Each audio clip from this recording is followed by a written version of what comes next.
വലിയ ചെലവില്ലാതെ നമുക്ക് വീട്ടിൽ വെച്ച് തന്നെ നമ്മുടെ BP കുറക്കാനും രക്തധമനികളുടെ നീർക്കെട്ട് കുറക്കാനും മാനസികമായിട്ടുള്ള സ്ട്രെസ് കുറക്കാനുള്ളൊരു എളുപ്പമാർഗ്ഗമുണ്ട്. 2023 വന്ന ഒരു വലിയ പഠനത്തിൽ മനസ്സിലായത് എന്താണെന്ന് വെച്ചാൽ നമ്മുടെ വീട്ടിൽ നമ്മൾ ഇൻഡോർ പ്ലാന്റ്സ് വെക്കുകയാണെങ്കിൽ BP വരാനുള്ള സാധ്യത 24% കുറയും, ഹൃദ്രോഗ സാധ്യത 17% കുറയാണ്. നമ്മുടെ ശരീരത്തിലെ ഹൃദയവും രക്തധമനികളും നാഡി നരമ്പുകളും എന്തിനേറെ എല്ലാ ബയോളജിക്കൽ ഫംഗ്ഷനും ചെടികളുടെ സാന്നിധ്യത്തിൽ ആക്റ്റീവ് ആവാണ്. അതുകൊണ്ടാണ് നമ്മളൊക്കെ ഒരു ഗാർഡനിൽ പോയാൽ, ഒരു പാർക്കിൽ പോയാൽ, അല്ലെങ്കിൽ പ്രകൃതി രമണീയമായ ഒരു സ്ഥലത്ത് എത്തുകയാണെങ്കിൽ നമുക്ക് തന്നെ ആ ഒരു വ്യത്യാസം ഫീൽ ചെയ്യുന്നുണ്ട് അല്ലേ? വീട്ടിനകത്ത് വെക്കുന്ന ഇൻഡോർ ചെടികൾ എങ്ങനെ ഹൃദയത്തിന് നല്ലതാവുന്നു എന്നുള്ളതും, ഏതൊക്കെ ഇൻഡോർ ചെടികളാണ് ഇതിന് പ്രത്യേകമായിട്ട് ഉപയോഗിക്കേണ്ടത് എന്നുള്ളതും, എത്ര ചെടികൾ വെക്കണം എന്നുള്ളതും നമുക്ക് നോക്കാം. വീട്ടിനകത്ത് ചെടികൾ വെക്കുന്നതിന്റെ ഒന്നാമത്തെ മെച്ചം എന്താണെന്ന് വെച്ചാൽ നമുക്കെല്ലാം അറിയുന്ന എയർ പ്യൂരിഫിക്കേഷൻ തന്നെയാണ്. പ്രത്യേകിച്ച് VOC എന്ന് പറയുന്ന വോളറ്റൈൽ ഓർഗാനിക് കോമ്പൗണ്ട്സ്. ഇത് ചെടികളുടെ ഇലകളിലെ സുഷിരങ്ങൾ വഴി നീക്കപ്പെടുകയാണ്. അതുപോലെ ഈ ചെടിയുള്ള മണ്ണ് വഴിയും ഇത് ഡീഗ്രേഡ് ചെയ്യപ്പെടുന്നുണ്ട്. ഈ VOC എന്ന് പറയുന്ന കെമിക്കൽസ് രക്തധമനികൾക്ക് വളരെ അപകടം ഉണ്ടാക്കുന്ന ഒരു കാര്യമാണ്. ഹൃദ്രോഗത്തിന്റെ റിസ്ക്കും കൂട്ടുന്നുണ്ട്. ചെടികൾ എന്ന് പറഞ്ഞാൽ ജീവിക്കുന്ന എയർ ഫിൽറ്ററുകളാണ്. നമുക്കറിയാം 24 മണിക്കൂറും അത് ഫ്രീ ആയിട്ട് എയർ ഫിൽറ്റർ ചെയ്തുകൊണ്ടിരിക്കുകയാണ്. രണ്ടാമത്തേത് മാനസികമായിട്ടുള്ള ഒരു സൈക്കോളജിക്കൽ ബെനിഫിറ്റ് തന്നെയാണ്. വെറുതെ ചെടികളെ നോക്കിയിരുന്നാൽ തന്നെ നമുക്ക് ആ വ്യത്യാസം മനസ്സിലാവും. ഇൻഡോർ പ്ലാന്റുകൾ വെച്ചിട്ടുള്ള ഒരു പഠനത്തിൽ കണ്ടെത്തിയത് നമ്മുടെ ശരീരത്തിലെ സ്ട്രെസ് ഹോർമോണിന്റെ അളവ് 15% കുറയുന്നു, ഹൃദയത്തിന്റെ മിടിപ്പ് സ്റ്റെബിലൈസ് ചെയ്യുന്നു, BP ഒരു 4 പോയിന്റ് വരെ കുറയുന്നു, ശരീരത്തിന്റെ പാരാസിമ്പത്തറ്റിക് എന്ന് പറയുന്ന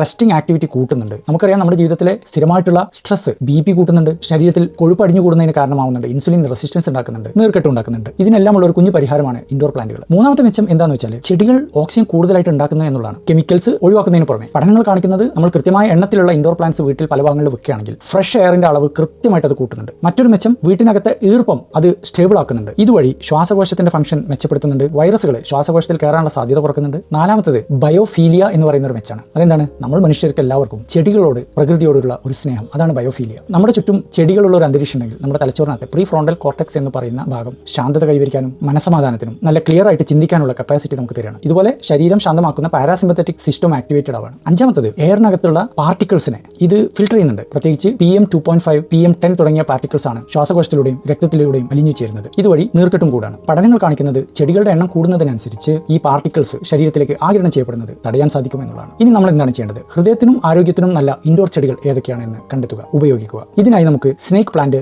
spider plant, peace lily, Boston fern, rubber plant തുടങ്ങിയവ ഉപയോഗിക്കാം. രണ്ടാമത്തത് എത്ര ചെടികളാണ് വേണ്ടത്? 100 സ്ക്വയർ ഫീറ്റിന് 2 ചെടികൾ എന്നാണ് ഇതിന്റെ കണക്ക്. എന്നാൽ മാത്രമേ കൃത്യമായ ബെനിഫിറ്റ് കിട്ടുള്ളൂ. മിനിമം പറയുകയാണെങ്കിൽ 100 സ്ക്വയർ ഫീറ്റിന് 2 ചെടികളെങ്കിലും മിനിമം വേണം. ഏറ്റവും നല്ലത് ഒരു 100-120 സ്ക്വയർ ഫീറ്റ് ഉള്ള ഒരു ബെഡ്റൂം ആണെങ്കിൽ അവിടെ ഒരു 2-3 ചെടികൾ, വലിയ ലിവിംഗ് റൂം ആണെങ്കിൽ ഒരു 5-6 ചെടികൾ, ചെറിയ ഓഫീസ് സ്പേസ് ആണെങ്കിൽ ഒരു 2 ചെടികൾ, അതുപോലെ തന്നെ ഒരു വീട്ടിൽ ചുരുങ്ങിയതൊരു 10 ഇൻഡോർ ചെടികളെങ്കിലും ഉണ്ടാവാൻ ശ്രദ്ധിക്കണം. മിനിമം ആണ് കേട്ടോ. നമ്മൾ ഏറ്റവും കൂടുതൽ കോൺസെൻട്രേറ്റ് ചെയ്യേണ്ടത് ബെഡ്റൂമിലും മെയിൻ ലിവിംഗ് ഏരിയയിലൊക്കെയാണ്. നമ്മൾ ഏറ്റവും കൂടുതൽ സമയം സ്പെൻഡ് ചെയ്യുന്ന സ്ഥലങ്ങൾ. മറ്റൊരു കാര്യം, വലിയ ഇലകളുള്ള ചെടികൾ പരമാവധി കിട്ടുമോ നോക്കുക. ബെഡ്റൂമിലൊക്കെ സ്നേക്ക് പ്ലാന്റ് ആയിരിക്കും ഏറ്റവും നന്നാവുക. കാരണം രാത്രി സമയത്ത് നല്ല ഓക്സിജൻ കിട്ടും. ചെടി വളർത്താൻ ഉപയോഗിക്കുന്ന മണ്ണ് കഴിയുന്നതും ഓർഗാനിക് ആവണം. നാച്ചുറൽ ഫെർട്ടിലൈസേഴ്സ് മാത്രം ഉപയോഗിക്കുക. അതുപോലെ തന്നെ ഇലകൾ നല്ല വൃത്തിയിൽ കെമിക്കൽ ഇല്ലാതെ മെയിൻറ്റെയിൻ ചെയ്യുക. കൂടുതൽ വെള്ളം ഒഴിക്കാതിരിക്കാൻ ശ്രദ്ധിക്കുക. അലർജി ഒക്കെ ഉള്ളവർ ചിലപ്പോൾ ചെടികൾ വെക്കുന്ന അത്ര നന്നാവണമെന്നില്ല കേട്ടോ.